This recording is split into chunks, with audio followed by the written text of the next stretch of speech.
Soviet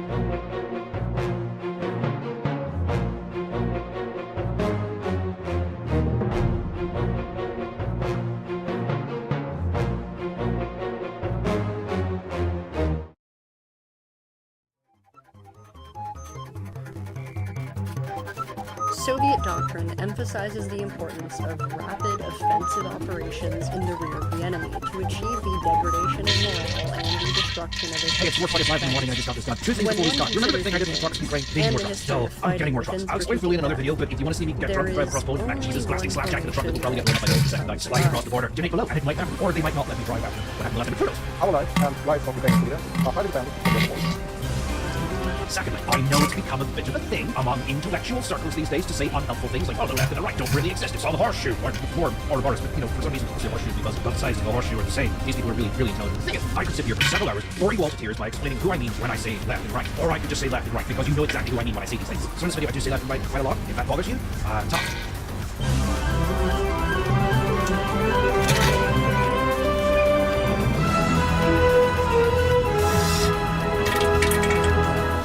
I know this is a weird way to start a video, but the only people of press called Boo, incidentally one of my favorite books of all time, starts with the following. Most merciful thing in the world, I think. It's the inability of the human mind to correlate all its contents. We live on a placid island of ignorance in the midst of black seas and infinity. It is not innate that we should wage fire. The sciences, each straining in its own direction, have thus far harmed us little. But someday, piecing together dissociated knowledge will open up such terrifying vistas of reality, and of our own rightful position therein. And we shall either go mad from the revelation, or flee from the deadly light into the peace and safety of the new dark age. Yes, okay, I know Lovecraft was a massive racist when he wrote this. Or ask anyone about the name of his cat, but he does make a good point. Life is scary, and it can be very easy to embrace the mediocrity that we live in. Because when you fight the same battles every day, it becomes routine, it becomes familiar. Yes, the battles are never easy, yes, they exhaust you, but you know how to fight them. You know how this takes place. It can be very hard to push yourself forward, because even though there is every indication your life could be better, that comes with new challenges, new battles, ones you don't know how to fight. And that can be scary. So it becomes much easier to stay where you are, never moving on, never pushing yourself forward out of the fear of what that would bring. The struggle becomes familiar, the mediocrity comfortable, but the darkness reassuring. You embrace it. Each and every day, you embrace that struggle almost like it was an old friend. And when you see the opposite attempting to push forward with their life, that can seem almost like a fool's errand. Madness. As we know, the world around us changes, often in ways that would make very little sense to us, and often in ways that we discuss our younger selves. And we can either choose to embrace those changes, go mad as Lovecraft put it, or we can retreat into the dark, into the ignorance we find so comfortable. With that in mind, I want to introduce you to someone. He's called Timmy. Timmy, for the purposes of exploration, is a man. However, because this is an example and Timmy here is just a metaphor, he can exist as whatever you wish him to be. A woman, a pirate, a sea lion, the cover of the Rush album Clockwork Angels, 1983 Cindy Lauper, or the man from the old Diet Coke adverts. It's up to you. But for my purposes, and to keep this in a film straight line, Timmy is a child. Or at least now he is. Timmy will go to school, and he learns about the history of the world from his teachers. It's part of growing up to learn about the past, about your own past, about the history of your culture and your country, and this can often be framed as a celebration of the ideal. National pride can be quite a good thing if framed correctly, but not everything Timmy hears is going to be nice. He is going to learn of wars, of death, and genocide. But because he is a child, there is a limit to his frame of understanding. We can't expect him to grasp the sheer complexity of some events in our history, and he would struggle to remember them if he was told. So, in a move the famous author of this whole series, Pratchett, called Lies to Children, the narrative is simplified. He's given a rough outline of specific parts of history. Rough edges are smoothed down so he does not cut himself. Everything is simplified so that he can understand it without his fragile mind becoming overwhelmed. And narratives are created at times because an 8-year-old at school understands the world around him in narratives. They understand bad and good, black and white, rich, poor, good versus evil, do and do not. And that's about it. To them, the world is going to be as a plot to a TV show and will run pretty much the same script. The bad guys are evil, they seem to get the upper hand, but that's good triumphs. There's nothing sinister about teaching. This is just how you teach things to an 8-year-old. You are free to take the opposite approach and explain all the full complexities of life to a child and see how far that gets you. There is a neurological response in the brain that protects you from overwhelming amounts of information. Hence why for a 10-year lecture or someone trying to explain something that you don't quite understand, you start to feel sleepy and you get distracted and you have no idea what was just said. Again, because Timmy will grow up, and as he becomes a teenager, this is what stopped Willow's pen as a teenager, by the way, his mind will start to expand. He will become more open to the complexities of the universe. He will begin to learn that everything he knew as a child was incorrect. There is no black and white. There are only shades of grey. Everything is far larger and far more complicated than he was led to believe. And the things he once saw as the good paragons of virtue do not seem as unquestionably pure as they once were. But the mind has not yet grown enough to process this, so the subconscious takes over, and in an attempt to protect the mind from information overload, it forces it into an emotional state which bypasses that overwhelmed cognitive process. This is why teenagers struggle with depression more often. They are finally reaching a level of maturity where the complexities of the world are being exposed to them, but not making any sense. And instead, life feels completely overwhelming. For Timmy, finally breaking free of the shell of the naive he has lived in for so long, the world hurts. But again, Timmy gets to mature into an adult. He still understands the world in those original narratives. Yes, the narratives are a little more complicated now, but he still clings onto them because they offer a sense of simplicity in the growing complexity and darkness of the world around them. Back to that because money and power, and everyone goes along with it because they are stupid. If they were less stupid or stopped to think about things for even just a moment, then perhaps the world wouldn't be so evil. This is the reality that Timmy likes to envision. We've seen examples of this in any university campus where students latch onto a cause, have very bizarre ideas of how to go about helping this cause because they don't understand enough on how humanity and the world work to affect great change. So the option instead is to shout at people who do these really attention seeking antics. But Timmy has a hobby. His hobby is World War II history, and one day he'll begin to find something he did not expect. The fact that any United States, the good guys of World War II, he has always been told, had an oppressive eugenics program. forced confinement, The chemical introduction castration, of and racially based retrovirus internment as a camps, result all of which of have the same look and served feel as as a those flaw implemented by the in Nazis. communication And his mind between breaks. TV. He does not know how to process Which this was information. finally The idea that we, breaking the good guys, into are different from the bad guys has that just they been would be challenged. most So the next day he asks his useful teacher in about it. The response we see post-traumatic really boiled down to two for things. rapid Number one, this teacher will promote a sense of discovery and encourage Timmy to keep reading, do more research and see what you learn is true. Look at more sources, question the one source you have, and if it does turn out to be true, what can we learn from it? Why did such things exist back in those days? How did we develop people to move away from such ideals? And how can we ensure that we never return back to a point where people start to think that maybe those were good ideas? Or two, he gets brushed off. His teacher is too tired to deal with the subject so complicated and asks Timmy just to not think about it and concentrate on his schoolwork. We all know what is most likely. And we face with that second potential. Timmy's mind will produce one of two results. The first is a realization that his understanding of matters has limited, that his teachers will be useless in the situation, so he needs to do further research by himself, pursue his own academic growth as a hobby, or scream internally, everything I know is a lie! We have all been lied to! What is my teacher hiding from me? What is everyone else hiding from us? Again, we all know what is the most likely outcome. By the time Timmy is an adult,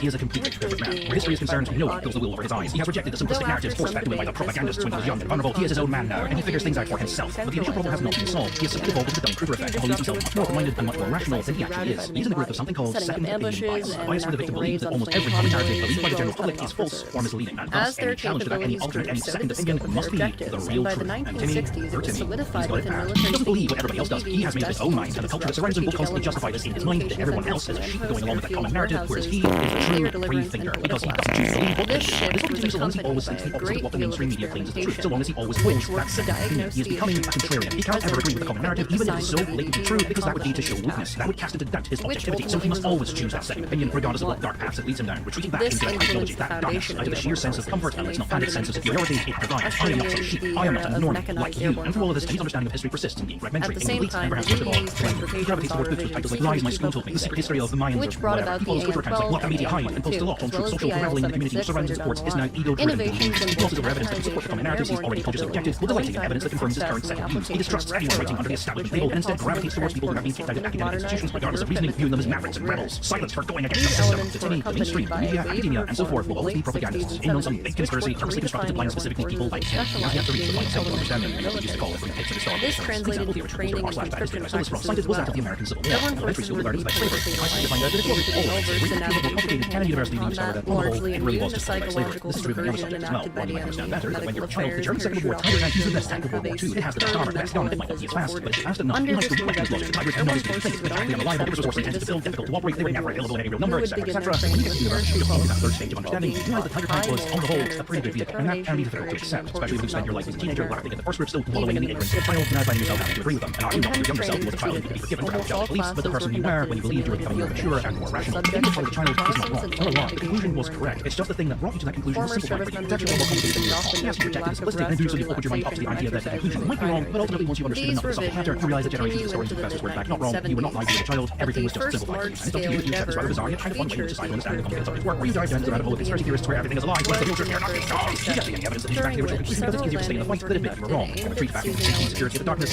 or you can embrace madness. He is still stuck in his high school process in that second trench of ignorance. As he gets older, he will constantly reinforce that this is the way things are. He will surround himself with the media, narratives, and friends who will agree with giving him the illusion of safety and comfort in his belief, something we call confirmation bias, and he will be naturally suspicious of anything that challenges what he thinks he already knows. Someone making a YouTube video citing dozens of sources or academic professors who have spent 30 years in their field showing that the fact that slavery was absolutely central to the Confederate cause looks to Timmy like someone just preaching that grade school narrative again, and thinks it's an uphill battle from the very start from every Timmy in America. He's just saying the word about slavery again, but that's just the bullshit they fill your head with as a child. He hasn't read any real history. He cited reference pieces to us, and the doors are getting tipped all over the place, and here we are. An historical shitposting YouTuber known for being loud and dramatic has to sit down and talk about cultural Marxism. Yay.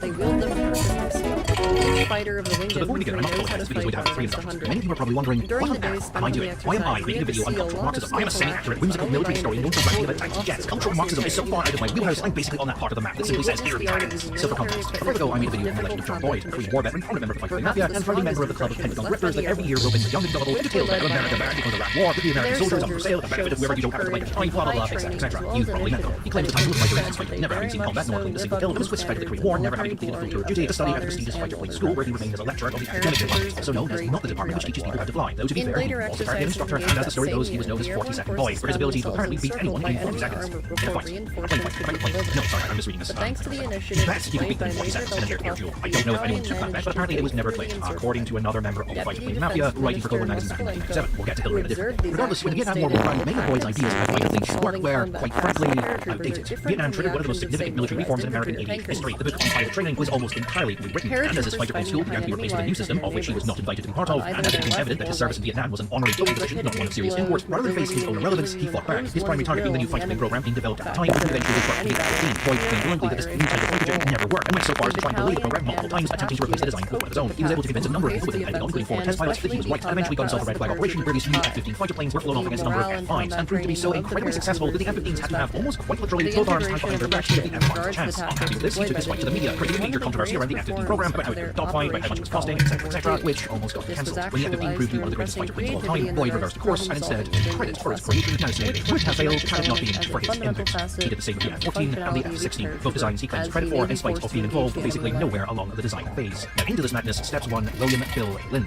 As part of the fighter plane mafia grow in relevance to the press, Lind sees an opportunity that Lind, and I being ferociously more polite than this man deserves, is a racist. And when I say racist, I don't mean people who Trump or has controversial ideas in immigration. No, I mean he's a Holocaust denier. He's the main force behind the theory of shifting Marxism gain prominence into civil society, and once sort of the Victoria novel of generational war in which a standard character for Lind with big muscles, of course, leads a group of Christian Marines against the forces of cultural Marxism while the US government collapses around them. That description does not do justice. It is insane. It starts with a woman giving a speech about the heroism of the Marines who perished in Iwo Jima, to which Fancy Lind obviously takes offense because, well, no women died at Iwo Jima, and when he points this out, he gets Marines because wokeism, and this is the trigger for the Pixie plot, which involves the protagonist jumping around doing very little other than just being there to occasionally give incredibly lukewarm and obvious advice. He is one entirely the enemies of stupidity. It portrays the body death of an old woman as the right thing to do because she has the wrong opinion, obviously, and puts a scene where African Americans are happy to return to their life as simple manual laborers. It is a showcase of Lind on my Victoria magazine has, in spite of being a proclaimed military tactician and selling a number of his own books on warfare tactics, really doesn't know how a military works, doesn't seem to know what happens on the battlefield, what maneuver warfare is, or even what the Marines actually do. It is, to put it bluntly, trash fancy. It's great, on the level of Twilight Strike. He's a good man, and if you took the time to get to know him, you would find that out. And if that wasn't enough, he is also a believer in monarchy and thinks America should have its own royal family. But Lind has an objection. He believes the Jews, as well as all other Americans, are poisoning American culture, by which he means the purity of what was described as the white race. His primary mission is, of course, to convince everyone else of the superiority of the white race by whitewashing American history, by replacing the achievements of any non-whites or whites or second or third wave migrants in America with the achievements of what he calls poor black Americans. In this quest, he found John Boyd, a pure-blooded American who claimed to be the designer of the big free American jets. Yet, in 1516, this allowed him to whitewash the achievements of Georgian immigrant Alexander Cartelli, the designer of the P-46 Thunderbolt, as well as the F-84, jet when he was going through the Second World War, as well as the Thunderstreak, the Thunderchief, the X-F-12, an unknown space plane which supposedly has the flight from the space shuttle, though sources are limited, the XF-103, and the F-10. As one of the most important people behind the early development of the American fighter jet, Cartelli told an almost perfect story of the American dream, one which really knows that just immigration, or maybe even just skilled migration, was a good thing. A story which compelled an idea that bringing the skill from other countries to America, where they have the resources to thrive, resulted in innovations that put America above the rest of the world, and instead replaced it with that Boyd, a pure-blooded American who was brilliant because he was a pure-blooded American, dazzled with this idea of being this mad, inventive maverick, working behind the scenes, sticking up those fat bureaucrats on the hill, and almost pitch-perfect conservative working-class hero fantasy, still believed by many people today. Essentially, Lind's objective is to convey the idea that the genius and power of America was built by pure-blood Americans, and it is a result of the exceptionalism of that blood, and only that blood, and that immigrants are here to simply take advantage of it, not contribute, a line often held and repeated by people like Lind today. I did a two-part video on back on my channel at less than 1,000 subscribers at a time when Pierce Spray, another prominent member of the Fighter Mafia, claimed it was his design, and all the public information on it, which largely quoted Boyd's own autobiography, seemed to reflect that. Since those videos went live, all mentions of Spray have been removed from the 8hr 10min Wikipedia page, and Cartelli is finally getting the recognition he deserves, and I am quite proud to have having helped influence. However, when it comes to setting the record straight on Boyd, the matter of William Lind has remained, as he is still alive and has continued to remain in the public spotlight. He does have a large fanbase who will quickly rise to the defense, and I did promise my own subscriber base, probably rather stupidly, that I would make a video detailing my thoughts on cultural Marxism. So here we are, today.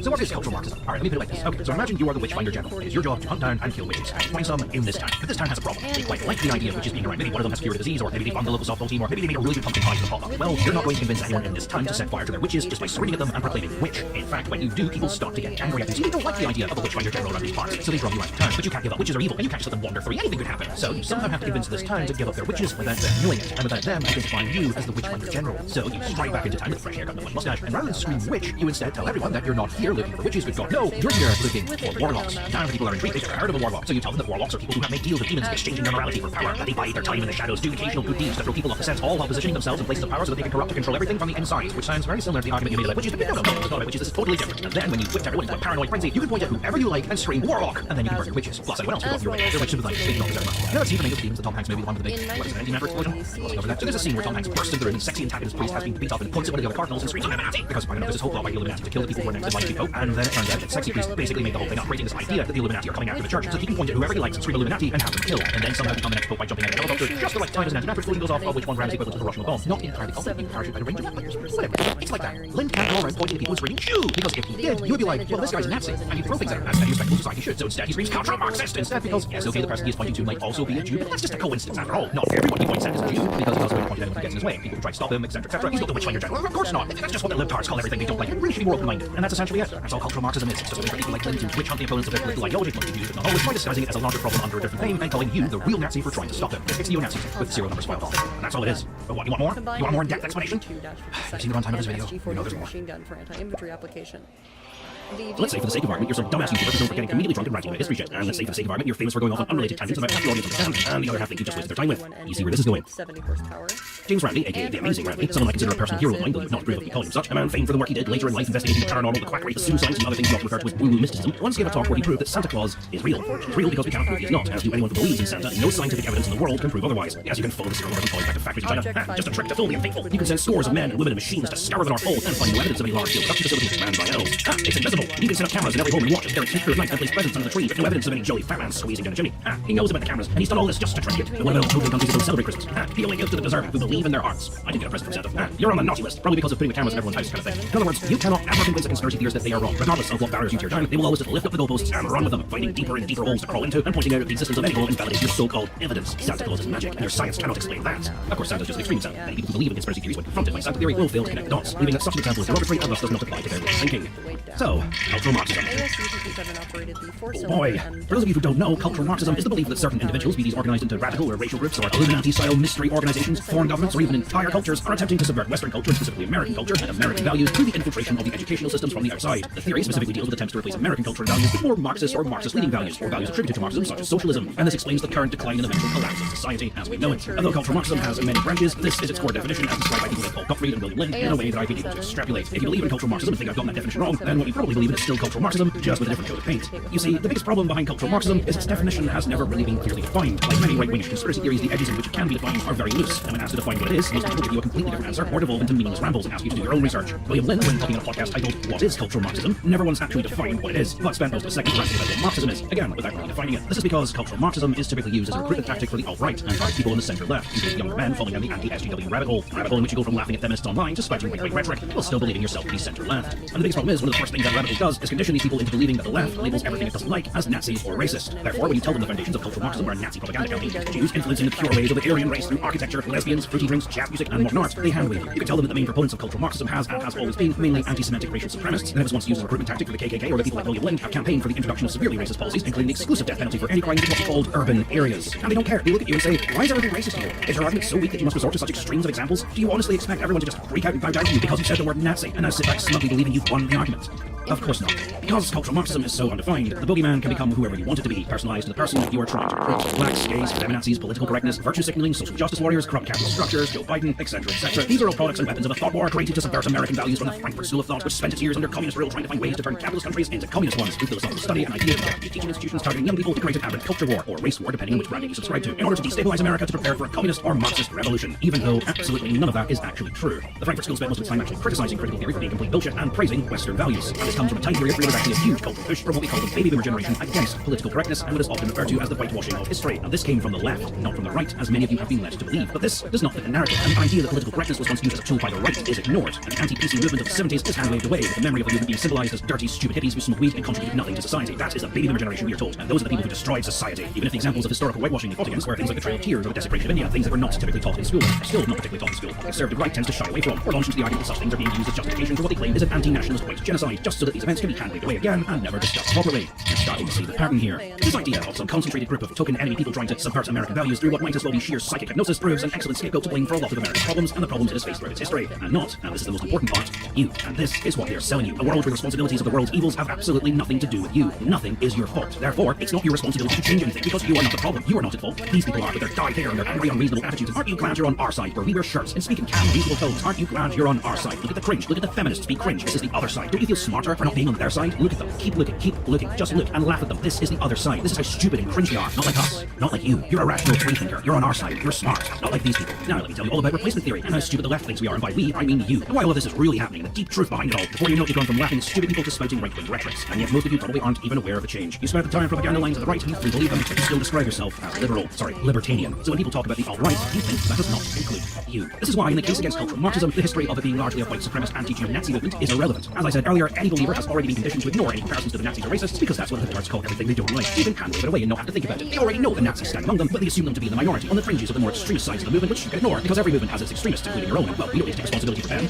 Are you going to take responsibility for everyone who loots during a Black Lives Matter protest? And we know if they did reveal themselves, they would be drummed out of the community, not given center stage and a microphone like yours. Please ignore all the examples which state otherwise. But these people already know they are not Nazis, and having a belief that sounds somewhat similar to a Nazi one does not mean they agree with them on some of their more well-known beliefs. After all, third-degree murder and animal welfare rights were also Nazi beliefs, but believing in them does not make you a Nazi. You can't just tar everyone with the same brush, unless you're pro-Russian talking the as of Legion, of course. Thus, in the rebranding of cultural Marxism as critical theory or postmodernism as a more modern movement, the Jews have been replaced with the globalists, or the Muslims, or in some cases, the EU, and their weapons are the libtards and whatever virtue signal they are supporting today. Cultural Marxism now means a white man can walk down the street and speak his mind without being tested by the pro-diversity mob. His freedoms, your freedoms, are being repressed in the name of progression. If you find yourself agreeing with that sentence, congratulations, you are being manipulated by a neo-Nazi and have one foot in the door when it comes to joining them. Because sadly, that is a rhetoric that no amount of shouting Nazi is going to make go away. No amount of pointing out that the people telling you this are white supremacists will break, and no amount of swinging white privilege over the people who felt privilege is going to stop. Because the history of cultural Marxism, the deep lore behind this movement, or the fact that it seems to take to even more ridiculous conspiracy theories is all irrelevant to the common believer. They've already laughed when I told them you're being manipulated by neos because the concept to them is ridiculous. Regardless of how obvious it might be to anyone else, to them, it's a fantasy. The bottom line is that everybody knows something is going on at these universities, and now they finally have a label for it. That's all. It provides a simplistic explanation to a deeply complicated issue in a way which satisfies the curious mind, and it has nothing to do with Nazis or Jews or anything else, even if the Jew argument is slowly slotted back in, gradually, once you're ready for it. Once your mind has been opened up to this alternative political view that is being expressed by the mainstream media, you are ready for the deep truth. Because we are the oppressed underdogs. We know the real truth, and it's the mainstream media trying to keep us down, all owned and controlled by the insert institution of choice here, and surprise, surprise, all run by the insert boogeyman of choice here. To them, cultural Marxism has become James Francis Santa Claus. No amount of arguing can prove it's not happening, and for each step you think you are taking forward with them, the goalposts are simply up in communication. This has been happening since the 1930s, and yet no one has been able to define exactly what cultural Marxism is or provide any evidence that it's happening. So how do you prove Santa Claus is not real? How do you disprove a negative? Well, you'll allow me another small tangent. Terry Pratchett in his book The Science of Discworld writes, The draw a line philosophy offers a substantial political advantage to people with hidden agendas. The method for getting what you want is first to draw the line somewhere that nobody would object to, and then gradually move it to where you really want it, arguing continuously all the way. For example, having agreed that killing a child is murder, the line labeled murder is then slid back to the instant of conception. Having agreed that people should be allowed to read whichever newspaper they like, you end up supporting the right to put the recipe for nerve gas on the internet. and this is theories like cultural Marxism or critical theory in a nutshell. Having agreed that things like affirmative action is a bad idea, that some feminists are cringe, and that some universities increasingly care more about token virtue-signaling gestures to solicit more donations from liberal mothers who now suddenly care about minorities and their gay son. Using that assumption, the line is slowly pulled further back to where those white supremacists in their suits with their reasonable-sounding arguments actually want it to be. Having agreed that Marxist value should not be taught at universities, the line is then pushed back. After all, we never defined what exactly is a Marxist value, so its definition can be stretched to mean pretty much anything. Nor did we specify exactly how this was being taught, or what methods were being employed to deceive and brainwash these students. So again, we can define it as pretty much anything we like, and thus the line is pushed to social justice classes, and into gender studies, and into LGBT history studies, and into black history studies, to the civil rights movement, to history whitewashing, all the way back to, you guessed it, the Holocaust. So I keep warning everyone that every one of the YouTubers that they like, that YouTuber's time on the chopping block will come, and today's was Black Pigeon Speaks' time. Because the problem isn't that you've done anything wrong, the problem is that you're making life difficult for left-wing activists by showing another side of the story. Basically, at this point, a Nazi is anyone that disagrees with any aspect of the current World War II Foundation myth. The only real value taught or event that is held as sacrosanct and cannot mock, joke about, or even question on pain of imprisonment in many countries in Europe is the Holocaust. Throughout the Western world in its entirety, to question even the details of the Holocaust is to have yourself shunned by society and made a social pariah. Just ask Andrew England over at the now defunct Daily Stormer. As well as the GBQ, piezoelectric. All almost entirely unnoticed by its supporters who would never see themselves as anything else other than a collective of rational freethinkers and truth seekers going against the grain of the popular narrative as dictated by the mainstream media. They are not manipulated. You are. They are discovering the truth on their own terms, or at least that's what they think, because, hey, I'm a smart guy, I'm smart enough to know if I was being manipulated, right? And so you start to think that the Nazis had just the wrong demographic. And that's why from the outside, the entire right wing or the libertarian movement seems almost confused as to what it actually supports, and seems to hold almost contradictory positions on almost any subject matter its supporters try to tackle. Of course, you telling them how stupid this belief is and how little evidence there is to support its actual existence yields limited results. Like Randy Santa Claus, the conspiracy theorists just find another hole to dig into. Another video of a student holding a communist flag or wearing a beret with a star yet. Another feminist screaming in the street. Another cringe compilation of those damn libtards proves you wrong. Because one person in a million is enough to condemn guilt by association, even if most of the videos are of the same people, taken out of context, or as the case for some of the more extreme ones, completely fake. Says the reaction, but it's not just one in a million, it's hundreds, thousands even. And I say, yes, that is true, I have seen those compilation clips, and by God, there is a lot of them, and that's a fine argument, until it's used by people claiming video games cause violence, and then they point to all the compilation videos of children getting angry using video games, and by God, there's a lot of those. But we've all used bad faith arguments when it has suited us, we've all stood shoulder to shoulder with the extremists when it has politically suited us to do so, we've all listened to the words of a lecturer on the internet and confirmed everything we believe in smart-sounding quotes that we'll try to remember for later without ever checking to see if anything they said was correct. Like a teenager who's just finished watching a Christian video that is charged into a Christian web form armed with hoax and fact, and fully believing that the people he will be dealing with are all idiots who will be unable to deal with his clearly superior mind because he doesn't need to pray to the wish-granting sky wizard to know right from wrong, because we all live in bubbles in which our exposure to the opposing side is typically very limited and often very naturally curated. A Christian whose only exposure to an atheist are those teenagers who regularly interrupt discussions and try to make him angry, they go his entire life believing atheists to be vulgar creatures full of hate whose only purpose is to rob him of something he loves and takes great meaning in. And bad faith preachers will use this to their advantage and slowly pull that Christian down the rabbit hole where the latest buzzwords of the day are added to an increasingly and ever-changing list of things that are here to destroy Christian values and replace them with the teachings of the devil. A movement with similar anti-Semitic roots that has swapped out the Jews for barcodes, rock and roll music, tattoos, Dungeons and Dragons, and single mothers to its more modern targets, homosexuals, transgender people, furries, or having sex or children outside of wedlock. If these arguments sound familiar to you, that's because cultural Marxism previously deemed it as Christian values and Christian freedoms under threat, not American ones. Up until about the mid-90s and early 2000s when the word atheist started showing up in statistics for young conservatives, and thus a rebrand was required. All to get butts and pews in the collection cup passing around, and the works of celebrity preachers on radio shows or books broadcast to the nation. Because like most Christians, both the right and to a certain extent the left live inside bubbles that compare the best of themselves to the worst of their opponents. Just as someone who believes in cultural Marxism's only exposure to the left is through feminist cringe compilations, the left's only exposure to them them is Trump's supporter of fringe compilations. And by God, there's a lot of those. Like Christian mentioned above, someone falling down that anti-SJW rabbit hole has only been exposed to the dark and cringy side of the left, to the idiotic creatures who charge in to destroy them with facts and logic, and have forgotten any idea that their opponents might have facts and logic of their own, because clearly they are intelligent, thought long and hard about it, and come to the obvious correct conclusion, and no further input is required. So anyone who disagrees must be stupid and not worth taking seriously. Does that train of thought sound familiar to anyone? And so the anti-SJW goes from laughing at feminist cringe to believing memes about how feminists, all feminists, are easily triggered, that the left is destroying its own argument with its behavior to gradually more bizarre and extreme notions like how the rise of gay culture has meant that many women now idolize feminine traits in men, which is why you, as an alpha male, are not getting any dates. To the plus of African Americans not attending university or getting good jobs, not because of racism, but because they come from broken families and live in a culture that idolizes crime and violence and calls anyone who breaks the stereotypes and gets a good job as a race trader. I mean, haven't you seen this rap video? And the best way to break this, in fact, the only way to break it, is when the two sides engage each other in civil discourse. And as a result, the solution... One of my great personal heroes and someone I take great inspiration from is a man called Carl Davis. Davis is a musician famous for, well, himself, the boogie-woogie style of piano music, and he is damn good at it.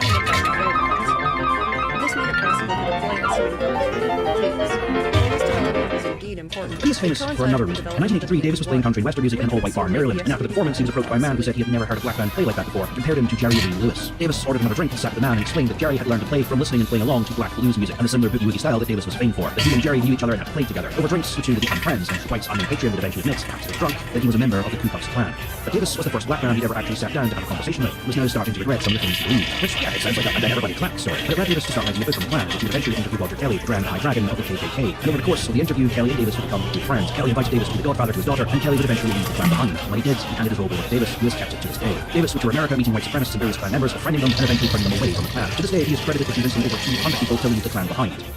Now, how was he able to do this? How did a chubby piano player from Chicago convince 200 KKK members to turn their backs on the Klan? I mean, did he hypnotize them? Is he some sort of charismatic dog? Were the Nazis right in the sound of jazz music and shatter the fragile mind of the Aryan and expose them to all sorts of Nazi ideas? Oh no, Lego! Not you too! No. He simply spoke to them. The people of the Klan had only been exposed to what they perceived to be the worst elements of African Americans. They seemed as vulgar, violent, stupid, and uncivilized, and held out against what they saw as the good and purity of the white man and his conservative family values. But to finally meet someone who did not fit that mold, it was so unlike the character they had been led to believe was a stereotype, it was for them an earth-shattering moment. Finally, these people who had lived in this bubble their entire lives were not dragged, kicking and screaming with facts and logic and belittled and called racists, but encouraged to step outside that bubble by themselves, by engaging in civil discourse, by having an open discussion in which everything they believed was scrutinized but not belittled. They began to realize just how strange and often very stupid sounding the facts they based their views on were when there wasn't a chorus of people behind them applauding them for saying it. They became open to opposing viewpoints and experiences of others, which more often than not led to that tiny seed of doubt sprouting in their minds. Something they had known their entire life, had been drilled into them as a child, was wrong. What else was wrong? And slowly they climbed out of that rabbit hole, they'd always assumed everyone else to be it. Because in the face of political extremes, doubt can be a powerful weapon. And this is why the preachers of either side, both the left and the right, hate open discussion. Darrell himself has been attacked numerous times by extremists on both the left and the right, Antifa consider him a white supremacist, because in their ideology and their rabbit hole bubble they view and everyone else to do the world as, they have no space for moderates, for the centrists. Because a moderate forces them to question what it is they're doing, and that makes them uncomfortable. Because anger is easy, anger is seductive and satisfying, especially when you feel it's justified. If the crowd behind you start to suddenly become uneasy and slow down, then the extremists who are leading the pack become exposed, and it becomes much more easy for someone to question, what exactly are we doing here? Whereas if you have a crowd that's cheering you on, then it becomes easier to accept questionable logic as factual and shout down anyone who disagrees. So everyone just ends up riding the storm rather than trying to stand against it. And that's why when the left and the right do meet each other, the presentation of the opposing viewpoint is curated. The person who is chosen to represent that other side is typically considered more extreme in their viewpoints, easily triggered, and not particularly well versed on the arguments. So it becomes a public display as they get schooled by your chosen champion, and that way the notion that your side is the true, intelligent, and moderate, civilized side is solidified, and the opposing side remains preachy, angry, vulgar, and often very stupid sounding. And when it's not, then that weakness of the extremist position starts to become a bit more obvious, and they start to look like idiots. So every precaution is taken to make sure that this never happens. Or have you never questioned why when they do conferences, always pick locations with high Antifa support, such as schools and universities in strong liberal areas, and make such a large showcase of the whole event, because as long as Antifa show up, as long as their audience is only exposed to the left as an angry, screaming crowd hidden behind face masks and threatening to burn the building down, their hate will be forever justified. So you can be forgiven for thinking that the opposing side, whatever side that may be, are pathetic, angry, and whiny, devoid of logic, living in a bubble of alternate views, unprepared for the facts and logic. You've armed yourself as they stumble blindly into the thunderdome that is you. Oh honey. Of course, humanity is far more complicated than either side will allow, and like that practical stated earlier, the simplistic view of the world preached by the people and the overly simplistic solutions they provide, heavily rated of course, do not consider the complexity or the uniqueness of the situation, proudly ignores alternate viewpoints, and returns to that original argument, that unobjectionable core draw the line when challenged. Killing a child is murder, that we can all agree. So slowly the line labeled murder is then slid back to an instance of exception, because if the world of suffering is so really black and white, then there must be an exact point in an embryo's lifespan where it is now a child, and why can that not be the second and egg is fertilized? If you disagree, well then I guess you're in favor of child murder. This kind of argument works in the common mind, because if I'm completely honest with you, this is the reason why I've never really wanted to get into it. This YouTube culture of political commentary, from the heavy hitters like Jordan Peterson to the Young Turks, down to Tim Pool and Sergeant McCad, all the way down to every basic university geek flouncing around his apartment telling you his view, and every dear Gus sunglasses boy in his truck giving you theirs. All the narratives, all the bullshit they peddle is not politics. It is the imitation of politics. It feels political, and it's highly moralistic, but all this bullshit does, all it ever did, is set up a nonsensical melodrama of good versus evil. It is a diversion that allows you to set up a justification for yourself while ignoring any discourse from your opponents. It reduces complicated subjects to virtue quests and moral crusades that makes you feel alive, like you're really part of something, like you're fighting the good fight. But at the conclusion of it all, you'll find that you will just wasted your entire life failing to achieve anything. After all, the anti-feminist crowd do proudly state with enthusiasm about how men are the true oppressed because they're more at risk from things like suicide. But when it comes to solving the problem of high male suicide rates, the brave, free-thinking, rational, intelligent heroes of the culture war are suddenly quiet. As Stephen Fry once said, one of the greatest feelings of humanity is the preference to be right, or the preference to be effective. Sorry, that was a bit of a rant. But you sat through it. How are you? You doing good? Anyway, before we move on, I want to clear something up, because people do this thing where they start whining at me for being a Democrat or a liberal or woke or, whatever the slur is this year. The reality is, I don't care. Politically, I've always described myself as a centrist, but if I'm honest, being a political centrist in these times is emotionally and physically exhausting. There are many hobbies that I feel deeply about, but society has dictated that because I care, I must therefore stand firmly on a certain side, because we always have to pigeonhole each and every issue into left or right, because that way you can stop caring about things like dead children, so long as you can own that other side of politics that you don't like, or race to Twitter to defend your side from those hordes of mouth-breathing morons from the other side, because that's obviously the most important thing to do with your life. Like, there's this whole thing that left and right really don't actually exist. Even this political compass, which has started to replace the whole left-right nonsense, is a complete oversimplification of the whole thing. It's why when you see rallies go unite the left or unite the right, it's always very, very successful for the duration of the rally, and then they immediately go back to swallowing each other and trying to put extra words in front of everyone to indicate that, oh, I'm not like those, I'm neo-Marxist. What does that even mean? What means you're an arsehole? Okay, that was obvious. Let's move on. This is why I say things like this culture of YouTube political commentary is not real politics. It's not really. Preventing trans people from changing their gender will not lower house prices. Cancelling Pride Month or forcing everyone to sing Merry Christmas isn't going to lower the national debt. And I'm pretty confident letting Putin devour an entire Eastern European country and put its population to the sword just so he can move his drinks cabinet 5 inches closer to Berlin is not going to make eggs any cheaper. But these people don't exist to solve problems, they exist to make money. And you don't make money by solving problems. If you've ever wondered why they're all debate bros, why they keep trying to debate everyone, it's because so long as the argument keeps going, then it's always a controversy that needs discussion. If you even so much as think of providing a sensible solution or start discussing the deeper issues, they thump their chests, cry debate me bro, and then it's no longer about the issue. It's about who looks best live on camera. It takes important matters, boils them down to a pantomime or a telenovela, and you tune in each and every day to get the latest forward of gossip. Who's in, who's out, what new developments have happened, what new arguments have evolved, who are we all rallying around tonight and hating today. It's a drama, it's excitement, but it's not reality. Real politics is not throwing a temper tantrum online into a ring light. That's performance, that's a show. I have more to say on that, but I'll come back to it a little later. Sorry, this whole video has become a way for me to air all my thoughts on politics at once, to get it out of the way and done in one easily ignorable package. I promise we'll go back to tanks and naval warfare at some point. I know people say stupid things like, oh, you should do politics out of history and the military. The thing is, that is such a brain-dead thing to say. Those two things are so intrinsically intertwined. You cannot be objective when you are discussing history. It is impossible. Anyone who claims that is lying to you, and that's a rant for a different day. But this is all probably why I've stopped caring about trying to defend my centrist position. But I don't know what a centrist is anymore, and the definitions that people tag that word with no longer accurately describe how I feel. So I now describe my political beliefs as ent. This provides a Because quite frankly, I'm more of a humanist. I care more about what I think is best for humanity, regardless of which side that ideas come from. I prefer immigration to programs that come from the left, while standing aside with the right for things like economic incentives and come from crime. This does not fit into the typical EH point of view because they need to see the world as black and white, otherwise it becomes too complicated for them to understand. And when you exclusively make moralistic arguments, things like nuance tend to get in the way. So everything has to become an us versus them, left versus right, good versus evil. Your side holds in this. Therefore, you must also believe it. You, the other side, must start your argument by justifying those worst elements that you and your side represent. You can't come at me with ideas of how you're going to tackle the problem of dead children. You must first justify why Antifa riots and loots all the time. That's your side being violent, checkmate liberal. It's very easy to think that. It requires almost no brain power because you don't need to think. You just need to have an argument. And when you don't agree and you say that those elements need to be stamped out and not encouraged or justified, it takes that argument away from them. And they get very upset because that is their favourite toy. You want to discuss the nuances of complicated issues and the difficulty of finding solutions to those issues that benefit everyone, and they just want to be angry and shout at you to prove that they are the good guy. The greatest evil in this world is righteous evil. Evil that does evil because it believes its actions are justified. Everything is allowed because the ends justify the means. It's far easier to see yourself as the good virtuous and everyone else is stupid or dangerous because then you never have to confront them as an issue, or is often harder to do your own issues. In the perfect world that you envision, the problems are caused by them and can only be solved when they don't exist. They've been carted off or imprisoned or buried in mass pits or thrown out of helicopters, but either way, you don't have to deal with them and the problems that they cause. And you see how easy it is to suddenly start supporting mass graves, genocide, and concentration camps. But of course, it's only the other side that does those things. It believes in stuff like rioting is necessary. That's why the left versus right politics is such a seductive trap to believe in. Things are much easier and it's them that's to blame. To increase the safety of It was much better to imagine men in some smoky room somewhere made mad, cynical by privilege and power, frothing over brandy. You had to cling to this sort of image because if you didn't, you might have to face the fact that bad things happen because ordinary people, the kind who brushed the dog and told the children bedtime stories, were capable of then going out and doing horrible things to other ordinary people. It was so much easier to blame it on them. It was bleakly depressing to think that they were us. If it was them, then nothing was anyone's fault. If it was us, then what did that make me? After all, I'm one of us. I must be. I've certainly never thought of myself as one of them. No one ever thinks of themselves as one of them. We're always one of us. It's them that do the bad things. The system also includes two You know what? You've been ever so good. Here, have a little mental health break. Little pee-wee poke potted pig, poke potted poke spotted, tiny little pig, it's smaller than a pig. Let pee-wee poke potted pig, hold your toothpicks. If you like to hold your toothpicks, put them on the counter. Little spotted, tiny, dotted, sweet little toothpick. Feel better? Good. Now let's talk about the return rollers also have a pneumatic spring, which works as both an elastic element and a hydraulic shock absorber, as well as an In actuator. 2017, a large group of men are charged after a British police sting operation called Tendersea discovers a series of grooming gangs targeting young women in and around Huddersfield in England. These crimes are historic, with the first report stating as far back as 2001. 29 men were arrested with 102 charges, This including child system neglect, involves two abuse, cylinders. The first sex cylinder is trafficking. These were divided into two horrific chambers crimes by that a enraged the piston. public when the story broke. Immediately One questions which were asked as to why it took contains 16 nitrogen years for the gas, police to and the take action, second despite the filled problem with being known to mixture local councils, transformed social from services, oil. members of parliament, and even a local judge who received a letter from one of the abused girls detailing the crimes. There was even a televised The documentary volume about of it these oils in can be this, adjusted as a result 2004. As soon as the story breaks, inquiries into the handling of the operation start revealing major incompetencies in all levels of its handling. The truth of the matter was, everyone was aware of what was going on, but no one wanted to actually have to deal with it. Huddersfield Council knew the name of their time being threatened, not given the victims were almost entirely limited to girls in care homes, which included things like former drug addicts and mentally disabled. No one cared. There is evidence social services were aware that they were too underfunded and overstretched. They simply didn't have the resources to do anything. Fingers start to get pointed. Out to this argument steps one man, one hero, one lone rider against the storm. You'll note the sarcasm in my voice here. One Tommy Robinson, real name Stephen Yaxley, former leader of the English Defence League, far-right ultranational group, being anti-Islamic and exceptionally violent. Now Robinson knows something interesting. All the accused men are dark-skinned.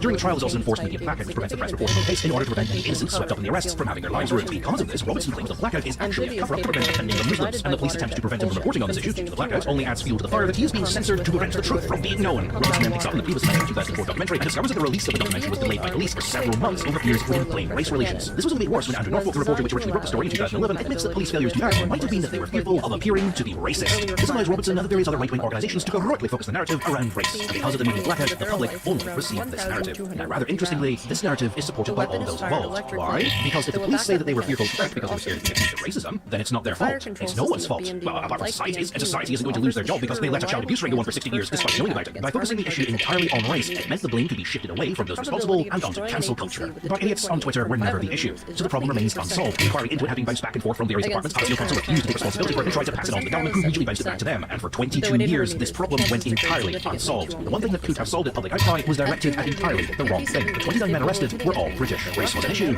but it wasn't the problem. Huddersfield Council didn't want the reputation of their town being affected. There was also a lot of care homes in the area which generate a lot of employment and a lot of revenue. Fears might have been that if the story got out, then those care homes might move their businesses elsewhere. These girls were also poor, with many with no families, and trapped in a broken care system that has for decades now suffered an increasing staff crisis due to low pay and poor conditions, leading to staff being underqualified and overstretched. With the authority built to keep it in check, having no powers to investigate or prosecute, genuinely, no one cared about these girls. But that didn't fit the narrative, so it was ignored. For years, their suffering was ignored. Until finally, in 2023, a specialist task force was finally set up, and the following year, they had arrested 550 suspects and identified 4,000 victims. Tony Robinson had the power to prevent that. He had this one opportunity to rally the public against the snobbery and incompetence of those involved and prevent any further victims from being abused. He instead chose to turn himself into a celebrity. The English Defence League believed that Muslims cannot fully be English, as those descended from the Islamic world can never be fully civilized to Western standards. To people like Robinson, this was the narrative they were trying to prove. Everything else was irrelevant. When a similar situation was uncovered in Scotland, it went almost entirely without any major press coverage, and I'll give you one guess why. These are the faces of the heroin addicts who operated what was branded a monstrous child sex abuse ring in a drug den. The mugshots of people who laughed as their victims were repeatedly sexually abused after being plied with alcohol and cocaine. The same reporter that broke the Huddersfield story also broke a similar story about the abuse of young men at many boarding schools in the UK, and is flooded with responses from various men sharing stories of the abuse they received. This also got no attention. This is the allure of the alt-right.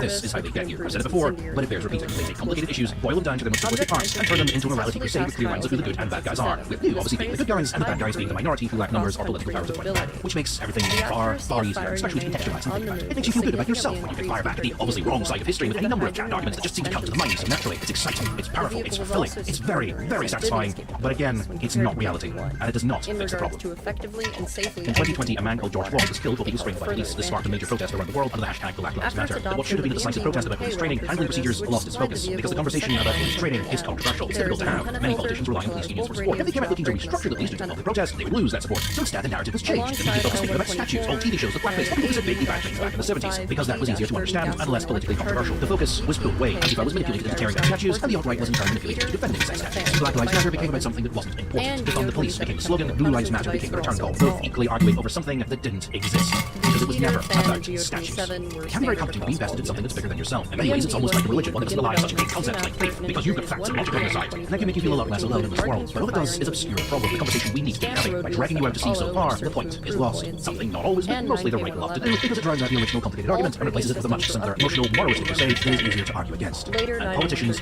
allow this hash. Politicians have been using the culture war to distract you about what's important. There's nothing particularly malicious in their actions. It's just if you're too busy discussing dumb teenagers throwing soup onto paintings, then you're not talking about climate change. And it's far easier to throw dumb teenagers into prison than actually deal with the issue of climate change, because that requires a lot of work. There's no easy answer to it. And regardless of what you do, you're going to make enemies. But so long as you're never exposed to the true complexity of the situation, you don't have to think about it. If you never have to think, you never have to act. And if your rage is exclusively held online, then you can be ignored. And if what limited actions you attempt is directed at token gestures, then you'll never affect anything. And no great effort is required to stop you. Every politician in the world will pander to that attitude because, well, it's easier taking up a fuss about manspreading or pronouns whenever you're asked complicated questions. Thus the problem never needs to be addressed, and you get free political points from your side for doing it. You just say look, and everyone applauds. By the mid-80s, increasing lethality of the seen as an important step in keeping the system relevant. Hi, it's post-production LazerPig here. So I cut this next part down a little because it was outrageously long and very What followed from this point was another rant in which I covered a number of things, the representation of trans people and Trump supporters in modern society, how your perception of those people is curated, and generally how easy that is to do. Again, circling back to the do violence in video games cause violence to children, because your mum sees a lot of videos on Facebook. I mean, they are everywhere. My God! Because, just taking trans people as an example, there are about 1.6 million trans people in the US. So chances are there are going to be at least 100 of them who are going to be the kind that get up in your face and scream at you. So there's 100 potential videos right there. But you don't need to see 100 videos to have your, shall we say, opinion guided. You'll need to maybe see 7. Because let's be completely honest with each other, it only took one video of one person at that one time, plus the actions of a very minor celebrity that you probably never heard of beforehand, to sow the seeds of anti-feminism, and then maybe 6 or 7 videos of them as cringe to see the deal. And that's a great example, because that condition came about because you were being manipulated. The entirety of Gamergate was a creation of 4chan, which is embarrassing. The reason they got away with all that is because it's easier to think that everything really was about Anita Sarkeesian bad than admit that you got manipulated by 4chan. It's 4chan. That's not exists, because back in the 90s, we needed somewhere to download anime porn. It's a loose connection of idiots online. It's not something you can say you lost to with any reasonable degree of dignity. So it's easier to stay in the dark. It's easier to live in a reality where you would see through something like that. And actually, the whole thing was a lot bigger than that. There was other things going on. So, you know,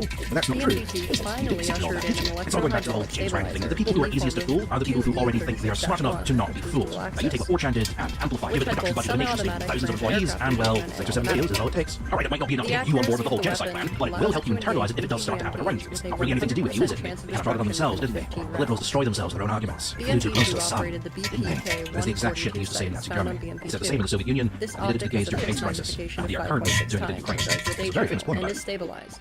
It's easier, I know, to see Trump supporters as racist Nazis, because then we can hand take away, never have to deal with the complicated social problems faced by families in rural America, and why these people feel abandoned by the state, or the failure of the cultural liberal. What you might know is the liberal elite class suffering from Victoria syndrome, so distant from the working man that their struggles seem almost like comedy to them. It's fine to laugh at this idea that people not getting into university are blaming diversity targets for their own feelings, but the uncomfortable reality is it does happen. In the same manner, it's easier to see Antifa as dumb students cosplaying as Marxists, rather than face off the increasing problem of being Nazis within American society and their persistent attempts to worm their way into politics, to delete the human rights of minority groups, not only African Americans, but Latinos, gays, trans people, single mothers, divorcees, or just women in general, passing in all these attempts to preserve the Christian or American way of life, whipping you into a blood frenzy of paranoia so intense that you'll hand them supreme executive power without ever thinking about it. But you know, you can't let those thoughts invade your mind, or the terrorists win.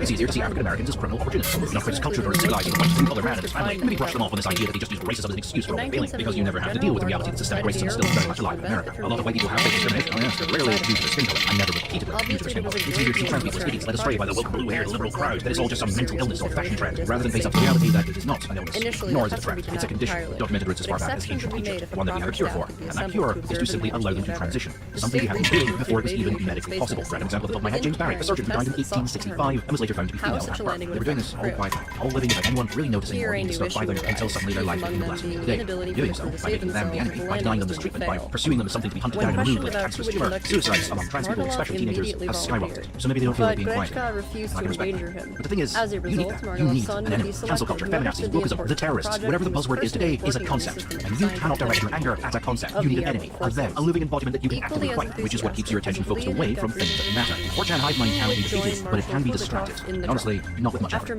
Hi, post-production LazerPig here. Turns out 4chan can be defeated. So, I guess I'm wrong. F's in chat with 4chan, I guess. The complexity of the world and its problems are often too much for the average mind, and therefore demand a simplistic answer. People are more likely to believe a well-told story or a marketing catchphrase than they are a several hundred-page well-researched document by a revered college professor. A marketing catchphrase is something quick to grasp your attention, whereas a scientific document has a lot of words that you probably don't understand and requires time and effort to read. Time most of us don't have, which is why so many of us have some YouTuber who did it all for us. You also notice there's a bit of a pattern here, one where you can dismiss the suffering of those around you, not affiliated with your specific group, be that race or gender or sexual orientation or whatever, because you know, oh, that's just what they all say. Let me question where I'm going with this. Around the time the Clintons were making a bid on the White House, the left realized that the world was always slowly progressing away from traditional conservative values, which constantly have to update themselves in exactly what they are. Conservative values once favored slavery, child labor, laissez-faire, and were against the notion of things like public parks and wildlife conservation. That changed. It is the common will of the public who dictate morality through things like traditional values are set, which can often change dramatically with each passing generation. Slavery and child labor are no longer considered traditional conservative values. Individual freedoms, human dignity, pleasure transports, and free markets now are, even if those are once considered hyper-left liberal values less than 40 years ago. But the left realized this would always happen without their input. Humanity was always progressing, and the conservatives were always forced to adopt positions previously held by the left to remain relevant to the newer generation. They do this because, really, they don't care what they actually stand for. Their mantra is just that the left has gone too far, and we need to go back to the glory days of the past. The children yearn for the mines. So under the Clintons, the liberal party of the left moved away from the poor and working class it had always represented, and may still claim to represent, and instead went after the middle class, the working professional, the smart-looking, well-educated, and young yuppie class, because they had more money and could donate more to campaigns. To them, the poor would always vote left because the other party was the party of the rich, and voting for them was suicide. So why bother appealing to people who had no choice but to vote for you? And so the liberals grew away, and slowly the needs of the poor grew less important to them, to the point where former President Obama, by miraculous clause, was able to make a well-meaning trade agreement with Mexico, which had the unintended side effect that led to many manufacturing companies uprooting factories in America and rebuilding them across the border in Mexico, where the pay was lower and there was less regulation and thus more profit to be made. This left a considerable part of rural America unemployed and feeling rather abandoned, and it was in those people that Trump found his core support. People who felt abandoned by the system because they had been, people who felt betrayed by America because they had been, people whose suffering to the elites who ran the country was comedy. Reactor also ensures the readiness of the airborne forces that we attack directly. People who were willing to take a gamble in that first person who finally spoke their language and told them everything they wanted to hear because that gave them hope. And no amount of screaming racist happens ever going to take that away. Yes, regardless of who is in power, for those who work for a living, nothing ever changes. To be a young person in today's world facing the ever-increasing burden of student loans and of a system of which no amount of hard work will ever propel them into the ranks of the elite, it is a depressing time to be alive, and they are fully aware of this. The rich look down on the unfortunate as if poverty is a product of their own self-worth. The people who could not get to university have only themselves to blame. That's why so many emphasis was placed on affirmative action, because it is no simplistic form which is to inform these morons understand. If African Americans cannot get into university because of racist barriers, then standards must be lowered. Because dealing with those barriers, systemic racism, is hard. Explaining systemic racism is hard. Lowering an entry grade is far, far easier and much more effective in the short term, so that'll get you votes. But in reality, studies conclude that minorities, especially Hispanics that had gone to college and studied hard and achieved the grades decided to find careers, were now worse off than those who hadn't. Who had not gone to college and instead went into construction or manufacturing or factory work or trade, simply because the rise in educated workers has not been met by a rise in demand for educated workers. And this is a problem that was not unique to minorities. But such things are complicated, so they're ignored. Instead, we are told that education is everything. The people in the good jobs are there because they studied and studied hard. They deserve to be there. The people who did not study, who did not class and refused to hand in their homework on time, now flip burgers at McDonald's or pick up cans on the side of the roads because they don't deserve. Republicans on the right wing, of course, argue that this improves their side of the argument, that the rich are rich because they deserve to be rich, either through education or through the sheer brilliance of being a self-made millionaire. Minorities, whether that be culture or upbringing or simple racial coding, are clearly not capable of achieving the same level, or they would have done it by now, and are therefore not deserving of things like the university place. Therefore, much emphasis is placed on all the white people who deserve to go to university, but who could not because they were not diverse enough to fill the quota. That is, of course, again, a simplistic way of looking at everything. It ignores the fact that racial groups and rights stick together, and thus minorities get overlooked for promotions or recruitments because they were not members of the exclusive country clubs or schools or even churches that dictate social standing to many of those in business. Or even now, being aware of affirmative action, the qualifications of an African American are seen as less valuable than those of a white guy. But mostly because, well, minorities are simply not welcome in the safe spaces of the rich. They cannot network in the same way, and business is who you know, not what you know. And there are near limitless testimonies from people to evidence this. And if you don't believe me, try getting into IT without being a furry. But that is too complicated, and it doesn't really fit the narrative. The narrative apparently being that African Americans, members of the LGBT rainbow, and women are only capable of getting the good jobs through diversity hires, not through their own merit. They don't deserve, unlike you. So if there's a large population of those people at a certain job, it must be because of either favoritism or diversity hires. You'll note not logic that's extended to large groups of white guys because of course they're the majority, so it doesn't count. It is the exceptionalism of that blood and only that blood. But getting back to the point, education is advertised as the answer to everything. Study hard, get the grades, and you too can be one of the proud professional elites is not reality. So a young person leaving college or university entering the job market now finds that they are on average 70% worse off than their grandparents, who are not required to obtain such exotic degrees to earn jobs with affordable cars, vacations, and homes in suburbia. In fact, most of today's youth, even people as old as 40, today have worked 2 jobs at rent and they never obtain their own home save through inheritance. And for those people, how do we solve such economic problems? Well, neither side has the answer. Both are too busy virtue signaling their own perspective filters, and all of them are made up of either elites who have been successful because of college and university degrees, or at least think they have, or think of themselves as some sort of self-made millionaire that looks down on the poor as if they just need to get a grip. Pull yourself up by your bootstraps. You too can do what I do. So many young people, when faced with the true horrors of reality, become overwhelmed by the sheer complexity of it all and fall into seductive traps. Simplistic answers that promise to change everything and make the bad people go away. Are the police corrupt? Defund them. Capitalism corrupt? Become socialist. No money for social programs? Tax the rich. Too many homeless people? Welfare state will sort that out. In short, this is what is going on at universities that people like William Lynn and others like him like to whine about, and perhaps even the whole bullshit culture war itself is nothing more young people being seduced by something which offers a simplistic solution to whatever political boogeyman they're scared of. Cheered on by grifters posing as great thinkers for money and power, reducing the solution to a catchphrase which can be shouted to a crowd via a megaphone, even if the process of simplification has made the answer ultimately wrong. Even if the funding of the police has proven to lead to rising crime rates, increased police corruption, to fund the police is easier to church than introduce our procedures training regimens which focus on technical rather than physical performance, stop selling military police forces, introduce body cameras, and empower internal affairs to investigate small-time police departments or local sheriffs and friends in internal cultures where small fights are not the state to the good, while keep privatized prisons, create harsher sentences for repeat offenders, and pour funding into social programs so that people are less likely to turn to crime because of economic situations. And that is not unique to the left. Too many unemployed, lazy people dependent on welfare. Get rid of it. Not enough jobs, immigration is in play. People distrust police, criminal hero worship culture. Sexism, women need to grow a backbone. Racism, political correctness gone mad. Too poor to afford healthcare, get a job. Job pays too low a wage, well I guess you should have studied at school harder. Or, to put it in terms the internet might understand, no money, just buy less coffee. Politics is hard, not going to lie. The problems we face in our world are so deeply complicated and so enriched with corruption and patch-up jobs that some would take years to understand and decades to fix. The solutions to some problems in themselves require complicated plans that will always be criticized and might not ever work. And might not ever work because they were so heavily criticized. And even if they do work, by the time society starts to feel its positive effects, so much time may have passed that someone else is there in charge and they get to take credit. And this happens all the time. And politicians will do whatever they can to avoid it. Because most of them just want a legacy. They want their name in the history books, and others are too wrapped up in playing the game of politics that making sure your opponent's solutions fail and coming up with excuses as to your own game and shifting the blame around and generally being unhelpful is more important than anything else. The entire stupid culture war that has been going on for generations, not just a decade, is a product of lazy ass politicians and people thinking they understand the world a lot more than they actually do, combined with the culture of grifters on the internet selling you the idea that society is broken, but that it's other people's fault. It's them that's to blame, not you, not us, because if it's them that's to blame, then nothing is anyone's fault. So you don't have to do anything, apart from be angry. Life is complicated, and the problems we all face are extremely complicated, and there is no easy solution to it all. So by kicking up a fuss about wokeism or pronouns or women in video games, your original argument is drowned out, and the complicated problem never needs to be addressed. And this will carry on until we are all dead. Because it works. Because I guarantee you, half of you watching this video now, we're all aware of this already, but all of you, and now knowing you are being manipulated by lazy governments, corporate marketing departments, whatever else, will continue to do Absolutely which saw the nothing. commander's station rearranged, among other changes to accommodate two Like I said, I'm very viva la response right now. I have another mental health radios and one R130 radio. The R123M and R111 possess the ability to engage and automatically switch between 4 pre-programmed frequencies and can operate simultaneously. Staff officers are provided with 2 tables so that they can more comfortably conduct their work. A similar vehicle being Now let's talk about the... So I want to return to that draw the line Terry Pratchett quote. Just one last line. I said that the right draw people in with reasonable side of the arguments, things no one could really object to, and draw the line there, making everyone who speaks against them as clearly being on the other side of the argument, and thus in favour of this clearly horrible thing, before slowly pushing that line back to where they actually want it. In many ways, this is why a lot of people hate centrists, because returning to the centre ground is often used as a cover by right-wing scripters to try and shift the argument back to where they drew that reasonable sounding line. I'm going to repeat myself sometimes here, this is just to make sure you understand, because this is important. I'm a bit of a scatterbrain. and how they run.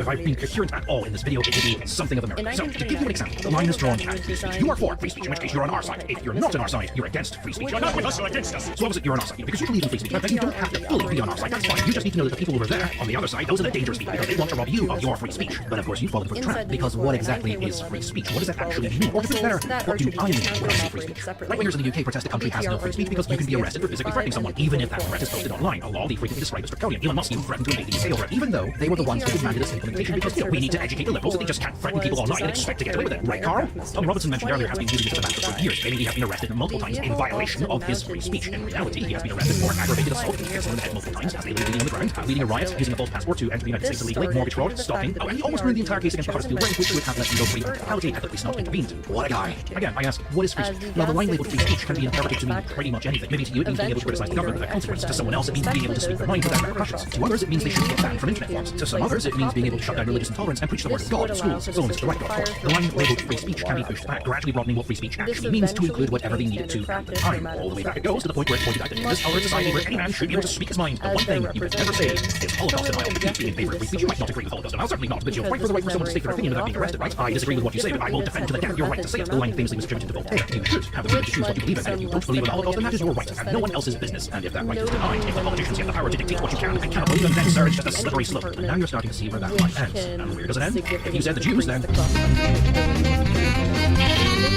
This is probably a very predictable argument to any right-wing person watching this, assuming they still are, probably roll their eyes and go, of course. Because as I said earlier, the idea that neo-Nazis are manipulating them is an argument that belongs in the realms of fantasy. It's ridiculous. Here's all just stupid lip-darts trying to connect everything back to the Nazis because everyone has a World War II and nations base their cultural identity on it. So much so that you have probably been conditioned to immediately switch off any time the comparison is made. But in reality, this is that other side of that cultural Marxism or critical theory argument. It's not just a gateway to the dark side. To many, but it is some consider to be unnatural. But it's also used as a Trojan horse for, you guessed it, the Jewish question. For those of you who don't know the Jewish question or the Jewish problem, it's not a conspiracy theory based on the idea that the Jews, as the entire race of people, are using the Holocaust and other tragedies which have befallen them as a people as justification for a victimization complex to push hyper-progressive ideologies and suppress any nationalist ideologies by drawing a comparison to Nazi Germany. By opening up your mind to the idea that the left are doing this with references to colonialism and slavery, etc., and that there's some secret foreign cabal behind everything. But not that one. No, that was definitely not true. And that this is what is happening to all these universities and why everyone has all these weird ideas all of a sudden. It allows those extremists to place that tiny seed in your mind about just who this cabal is. The philosophers of the Marx school of thought might not all be Jews when you're first learning about them, but by the time you're this far down the rabbit hole, they will be. Or they will be funded by the Jews, and the line between Jew and Marx will be drawn, and you'll be reminded about just who funded all those Marxist-led genocides in Russia. The actions of the state of Israel will be applied to the entire Jewish race as a whole, and then you'll be posed the question, what else are they funding with all that money and power they have? You've already been conditioned to believe the left labels everything it doesn't like as Nazi. You automatically dismiss any references of comparisons to the Nazis in any argument as soon as the comparison is drawn, and the other guy has clearly lost the argument, and you can sit back smugly disregarding anything they're about to say. By saying it's American values under threat and showing up to rallies with American flags and singing patriotic songs, it allows the neo-Nazis to constantly hide behind the banner of national pride, something they've been doing since the 1930s. If you've ever seen the film Night in the Garden, special clips of earlier, it shows what appears to be a typical Nazi rally in a theatre. People holding Romanesque-style flagpoles, children dressed in military uniforms until the camera shows a white shot, and you can see what it is we are all looking at. Saluting is a giant picture of George Washington. The swastika embellished with the American flag. The speaker stands up and proclaims that the Jewish-controlled media is demonizing him, so everything you think you've heard about him is wrong. He is in favor of America for the Americans, protecting American families and American values against foreign cabals who threaten that. Does that sound familiar? Which may be manned by the chief of staff,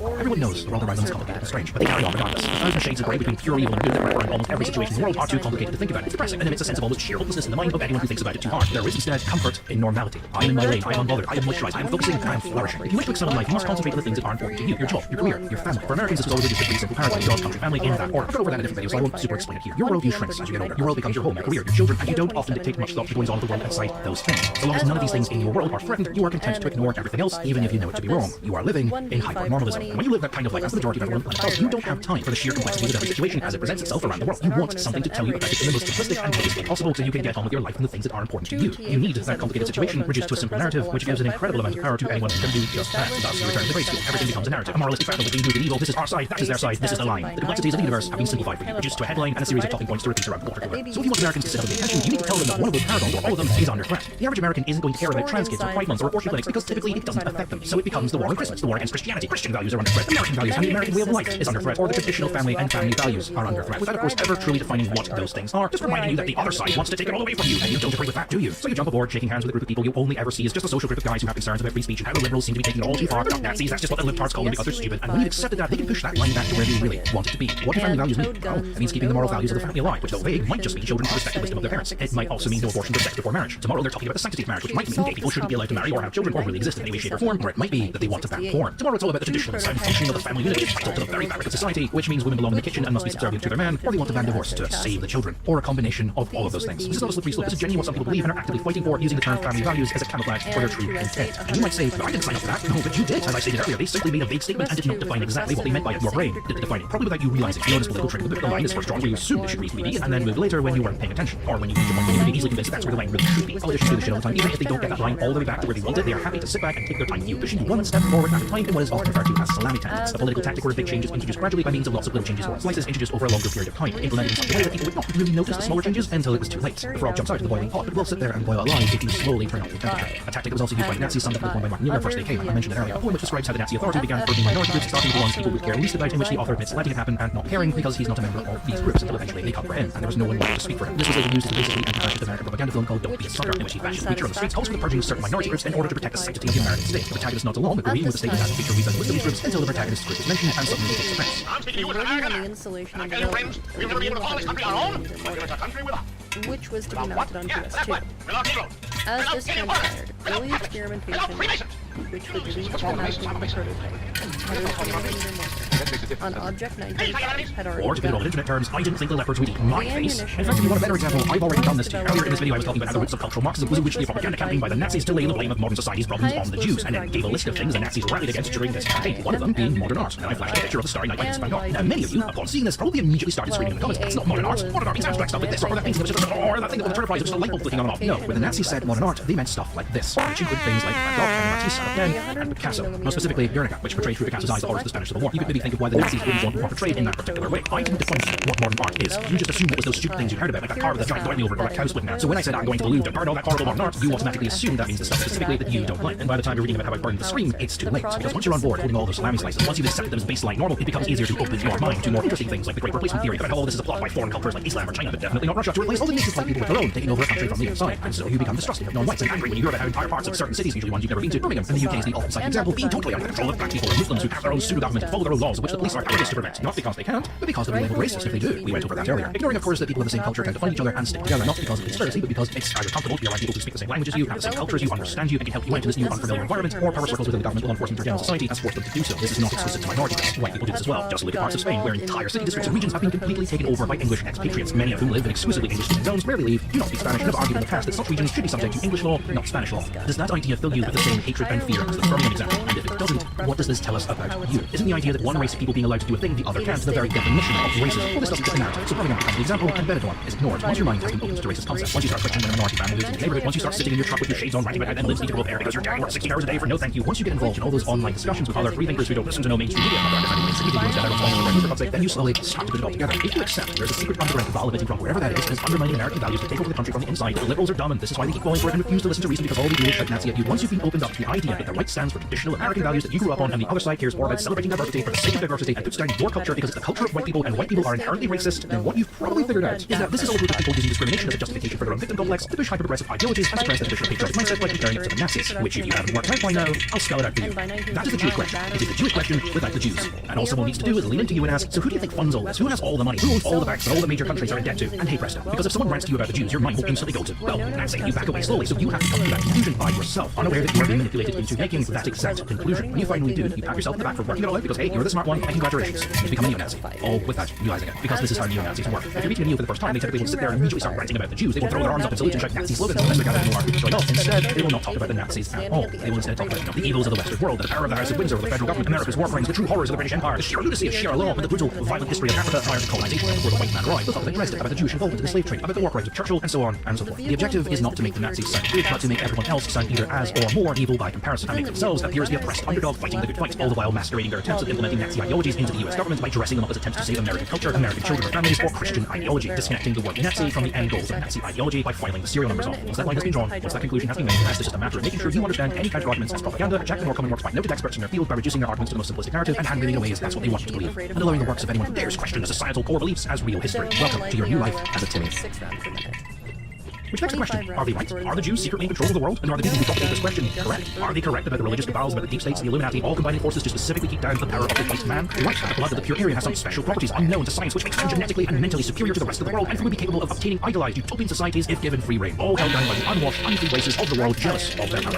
Or are you being lied to? The thing is, we now need to flip the script a little bit because nuance is now something you need to ignore. This is why you should never have a defined side or a philosophy that you apply to everything flattery, because every now and again you find a platypus, something that doesn't fit your pigeonhole view of the world, leaving you open to constant criticism from people that scream because that platypus is there, then you must be wrong about everything. In this instance, nuance, or rather the people propagating nuance, are trying to distract you from answering that question. Because obviously you're not being right. Absolutely not. No, the question is wrong. And you might well go along with that. Because if you never have to acknowledge that question, you never have to answer it. It's much easier to live in a reality where you never answer the question than the one where you did. It's easier to retreat to the safety, the comfort of the darkness that embrace madness. If the gun is elevated to an unfavorable position, which may endanger the crew, so we should probably talk about Putin, right? To inform the gunner of this error, should he may correct it. Early in September 2024, two Russian nationals with ties to Russia's state-funded media corporation Russia Today were indicted by the Department of Justice for an attempt to use American influencer agencies in order to push Kremlin narratives, or to put it bluntly, Russian propaganda on YouTube. Russia supposedly had a list of 2,500 influencers on payroll. Now, while this investigation is still ongoing, what has been proven is that there was indeed a network of right-wing, alt-right, and far-right influencers who were all being paid by Russia to spread Russian influence narratives in order to disrupt the American way of life and make the country more susceptible to foreign influence. Now, that might seem ridiculous, you console. I mean, how could influencing a group of people typically dominated by young involuntary celibates who spent most of their entire life being angry online allow the United States of America to be controlled by Russia? I mean, corrupting the minds of the youth through media to make the country more susceptible to a foreign-backed revolution? What a ridiculous notion. Although the list of those involved remains largely unknown, the most high-profile name to be leaked was Tenet Media, who we were told were allegedly fully aware that they were being paid by Russia to spread these narratives, and took great effort to conceal this by creating a fake pseudonym of wealthy EU nationalist 1hr 10min to funnel funds through. Tenet Media employed a number of right-wing commentators, including serial plagiarist Benny Johnson, the chief creative officer of USA, hosted a report with over 2 million subscribers, yes, I'm jealous, and a famous middle-class centrist millionaire, Tim Pool. The word centrist, of course, being massive quotation marks for a reason. All three have claimed they were unwilling victims of the scheme and were unaware that they were being paid to distribute Russian propaganda. Tim Pool was allegedly paid $100,000 a week to produce content. Yes, I'm jealous. One of the videos in which he states proudly that Ukraine is our enemy. Ukraine is the enemy of this country. Ukraine is our enemy, being funded by the Democrats. I will stress again, one of the greatest enemies of our nation right now is Ukraine. Tim Pool was unaware he was being paid to distribute Russian propaganda. Then either he is lying or he is painfully stupid. I'm not really sure which one it could be. Okay, I know it's bad one to use the whole evil or ignorant argument, but in this case, what's the alternative? Actually, there is an alternative. There's a third alternative here. I think he's actually really lying. And a lot of millionaires always say, if you want to be one, you cannot afford to have morality. As it turns out, is expensive. So Tim Pool walked away with allegedly $65 million in revenue. Yes, I'm jealous. He probably was aware he was being paid to spread Russian propaganda, or at least was suspicious that this was likely the case, but he just didn't care. Because the people like Tim Pool, like the mainstream media they pose as an alternative to, for the right amount of money, they will tell you absolutely anything. I hope you will be fight with the lads tonight. Up the rah. And that's the biggest difference between people like him and people like me. I mean, I get called a propagandist all the time, a pro-Ukrainian propagandist, but I don't get to be a millionaire. I don't get to wear designer clothes and drive a Lexus and live in a compound with all my buddies and their guns. Okay, you know what? Cards on the table, full transparency. This is what being a Ukrainian propagandist has earned me, okay? My support for Ukraine has netted me a grand total loss of 60,000 Great British pounds. That is nearly $80,000 US. And US lost sales for merchandise because all that profit goes to various Ukrainian charities, plus the lost ad revenue because YouTube demonetizes me every time I mention Ukraine, plus all the lost money fighting bogus copyright claims from Z-bots. Oh, one of my plus all the sponsored money I've turned down from a certain online warning that we won't mention, then you could quite easily triple that. And for that, the little free gifts that I received were a t-shirt from U24, a few patches from NATO, and a couple of people in Ukraine bought me a beer. I could have said nothing. I could have never have supported Ukraine and bought a house. Instead, almost all the revenue my channel has made over its lifetime has gone into funding Christmas presents for war orphans. This bus for disabled children, replacement vehicles for aid workers, armored vehicles for Ukrainian infantry, drones, bombers, anti-drone guns. I helped for medical supplies, the mobile hospital, water purifiers. I brought drinks for tank crews. I bought replacement navigation equipment for a helicopter division. I helped fund ambulances. I helped fund the rebuilding of this hospital. I funded trench candles, food packages, warm clothes for people who have been left homeless over winter because their houses have been destroyed, and probably like a million other things that I've just lost track of. What I've done might be significant to me, but it is absolutely nothing compared to what so many so-called Ukrainian propagandists have done, risking life and limb to just do what they feel is right. A sacrifice they were never asked to make. You do not make money being a supporter for Ukraine, but you do being one for Russia. And that's the thing. If I was really in this for the money, I'd support Russia. And don't think they haven't tried to recruit me. They have. I wasn't offered $10 kind of money. Yes, I'm jealous. I was offered $10 grand a month. But just the chance, honestly, just the chance to have the daily harassment, the death threats against me and my family, the constant, never-ending screaming. Just stop. I won't say it wasn't tempting, but that's the difference between the two. My morals aren't for sale, but he has never gone to Ukraine. He has never been faced with reality of what happens when you support Russia and when you tell people that Ukrainians are our enemies. I have.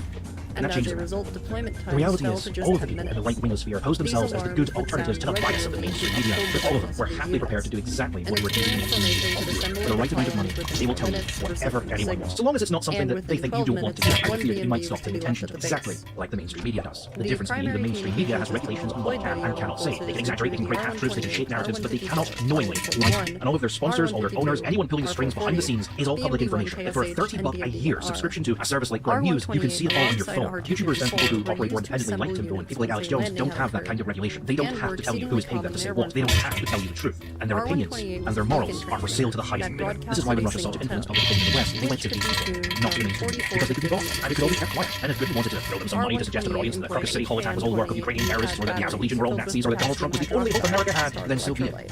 What was it to them? Like or leave it, these are the same people who put into power a president who in his first 100 days has had a special member of his government perform a Nazi salute twice, cut funding to Ukraine, cut intelligence sharing with Ukraine, which Russia immediately took full advantage of, and using one of the largest drones attack across the entire front, which targeted vital sectors of Ukraine's energy infrastructure with suspiciously greater accuracy than it had previously, including at the Chernobyl nuclear power plant, whose gigantic sarcophagus that currently prevents a shitload of radiation from leaking all over Europe caught fire. He also revoked the security clearances of 51 intelligence officials who had been working against Russian disinformation, put a retired director of the FBI who is suspected of having links to Russian officials, and had from live on air, has threatened to pull out of NATO, isolated America from its military allies, redeployed thousands of troops away from positions where it could combat global threats, imposed sanctions on almost the entire world, including an uninhabited island, except Russia, almost crashed the economy, one way to one of the greatest weapons to fight against global terror, and whose special person made one of their first actions to fire half of the people manning America's nuclear weapons. Stop. Post-production LazerPig here again. So you remember Doge, Elon's little pet project for the Department of Government Efficiency? Yeah, they're all compromised. Doge demanded full access to all of government systems. In fact, he demanded total unrestricted access with no logs or record keeping to show what they were up to. And within 15 minutes of this being granted, IPs from Russia began trying to log into these accounts with the correct names and passwords. It is currently unknown just exactly how much or what information Russia was able to download, but this could potentially be the single biggest information leak in history. In one move, Doge has done what hundreds of KGB agents could only dream of achieving throughout the Cold War. And their only response to this so far was to take drone footage off the whistleblower's house and take it to his front door. The richest man in the world, ICE is now running around acting like the secret police, and recently held an extra where they showcased companies who gleefully showed off their ability to build mass internment camps and crematoriums. He has failed in his promise to end the Ukraine war on day one, and instead, the great president of peace has so far threatened to declare war on Canada, Mexico, Panama, Denmark, France, Britain, Iran, and China if you include trade wars. Well, that's production LazerPig here again. I forgot to add Greenland to that list, and you can also go ahead and add Yemen as well. I will say this, I am not coping and seething at Trump's victory process. I get to sit on my shitty island and laugh, because originally, I was finding this cathartic. Okay, I was wrong about Musk in that previous video, I'll put my hands up, that's fine. I just thought he was being used for his money and his influence. I genuinely thought he'd be put out to pasture as soon as Trump came to power. I didn't realize Trump was going to make him the 47.5th president of the United States of America. I didn't realize how stupid this was going to get. Look, we'd all been promised that this orange heffalump of a man was America's last hope for greatness, and as he took to the stage in front of all the chest-thumping brown shirts ready to deliver them to the promised land, he immediately slipped to the banana peel and started rolling down the stairs, making a bunch of comedic boing noises each time. And this has left his forces slightly divided, with one half arguing relentlessly that all the boing noises are in fact part of some unseen master plan that us plebs can't even possibly fathom, and the other half are doing their best Picard impressions. It was all fun and games until I saw the cats. Cremation equipment, waste to energy conversion, Redwood structures, and also military facility housing trust by government, automatic tuning was present. R140 included the R155P and R3. I'll remind you, at the time of recording, we haven't even hit the first 100 days yet, as we give the United States military position considerably tanked the economy, practically ended its dominance in global trade, and left it vulnerable not only in its position to police its interests across the world, but united almost the entire world against it, as opposed to its enemies. Europe is rearming not to fight Russia, but to defend itself against America. Asia, which was once moving towards uniting with America against Chinese aggression and expansion, is now united with China against America. The only person in the world who has benefited considerably from Trump's administration is Putin. So the question has to be asked, if Trump was a Russian agent, what more could he have possibly done? Look, maybe I was wrong. Maybe color revolution theory does in fact exist. Maybe it does actually work. But maybe it wasn't the left who was the target. Maybe all this time, it was the right. Maybe y'all just got cultural Marxist. Right, could be. Or maybe the right just won the culture war. Maybe I really am coping and seething. When employing the dipole antenna. You deserve it. R152 because as James Randi once said, and I've said it several times in this video already, some of the easiest people to fool are the people who think they are smart enough to notice if they were being fooled, and egotistical enough to never admit that they were fooled, but double down in the hope that they'll be proven justifiably correct eventually. I mean, I do this to my haters all the time. I quite recently had a scare because I had to use DMCA laws to take something down from a website, which apparently decided to show the letter that contained my real-life name and address for about 24 hours before I was able to get them to take it down. Now, thankfully it was a very obscure website whose majority of traffic don't know or care who I am, but that page probably would show up in a Google search result, and there are people who hate me enough to Google search my name every single day, well into the obscure numbers, and post every new result as part of some great revelation. Every YouTuber gets this. It's part of our glamorous lifestyle. But you know what obscures Google search results best of all? You know what the absolute best way of hiding things from people you don't want to be found? When all your haters are too busy bragging about a mistake you made on the internet, patting themselves on the back for a job well done, too proud to ask why I cleaned my entire Discord with this, and not just slap it on my fairly noble blue sky like I always do. And just to see that you there's any doubters, let's say that you're doing all this just to troll a very specific person who you'll never name, because then they all think that you mean specifically them. Because there's a caveat to James Randi's theory about fools, as all the great cons tell us, from the wire scam to the cash and curry scam right down to the find a lady, the easiest people to fool think they're too intelligent to, are egotistical enough to never admit that they were fooled, and think, above all else, that they are the ones ones. that would Believe see me. integration across all And I'm an branches idiot of the online. business. I mean, if I could do this to pull the wool over your eyes, imagine what someone who's far more intelligent and has far more money than me could do. Immune to deliver An editor interference who's in a picture and of operate as a Spiegel's- network across multiple I don't have an editor, VPNs it's with just me. 1.5 to 2.5 There, yeah, that works. in 9 to 11 directions simultaneously. So, what have we learned? Well, we've learned the world is complicated and stupid, and when faced with just how complicated and stupid everything is, people prefer to ignore it in favor of overly simplified explanations because it's easier to think that the simplest solution is the best one because the overly complicated problem is probably someone's fault. And if you just stop them, then that problem will go away. And if you don't know what the problem is, that's fine. There's a legion of people out there willing to not only tell you what the problem is, but sell you the solution to the problem. So long as it's not your fault, nor require you to do anything but be angry. We also learned that selling anger is very profitable and has been for a long time. And so long as you're angry, then you're not doing anything useful. So politicians have been abusing this to the point where we're all just living in hyper-normalism, where actual reality no longer exists, but instead a much simpler, much more fun version of reality has been created, not because it's easier to understand, but because it's also easier to sell to the public and helps keep you in power for longer. We live in a world where once-in-a-lifetime events happen almost every other day, because the complexity of life has become so unappealing that we would rather live in the simple world even if we know it's a delusion. So the problem never gets solved, and the entire world has been slowly sleepwalking into fascism because the appeal of fascism has always been that it offers the simplest solutions to simple problems. It promises that one day we'll all be living in a nationalist utopia once all the bad people have gone away. And who the bad people are? Well, that's subjective and changes frequently because the reality is there are no bad people in smoky rooms specifically plotting your demise. Just a bunch of idiots who think they understand the world and will affect anything you can do, selling you solutions that don't work, the problems that don't exist. Building is lying to you. There's also a lot more I wanted to cover, and there's this whole thing about neo-Nazis aren't actually Nazis. It's actually closer to an Elvis tribute band imitating the aesthetics of Nazism, because that's all they really understand, and how this is distracting you from what real Nazis are actually doing. But the neos hate the Jews, because the Nazis hated the Jews. But to actual Nazis, the Jews were just a hot button topic of the day. They can be interchanged with whomever you like. These days it's typically immigrants, because, well, you can be so easily convinced to see immigrants as a problem that needs to be solved, as opposed to, you know, human beings, which is how the Germans saw the Jews in the 1930s. The Jews were a problem. They were a problem, not a people. I also wanted to cover all the actual scandals taking advantage of the right wing, like Xanadu Donbass Bush or whatever her name was, who was pretending to be a pro-Russian Ukrainian live reporting from the Donbass, who later turned out to be a chocolate children who had never left America. Basically, she got station money for herself. This is actually quite typical.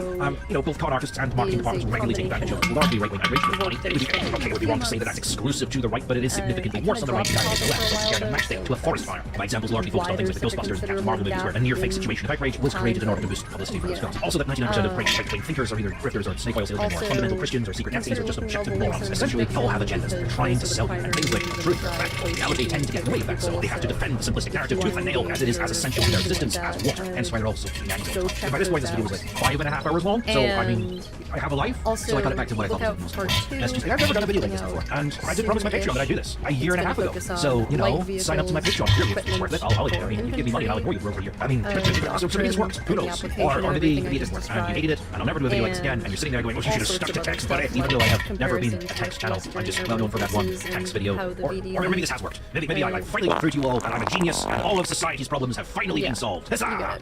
Or maybe I just don't know how to end. Anyways, thanks for watching.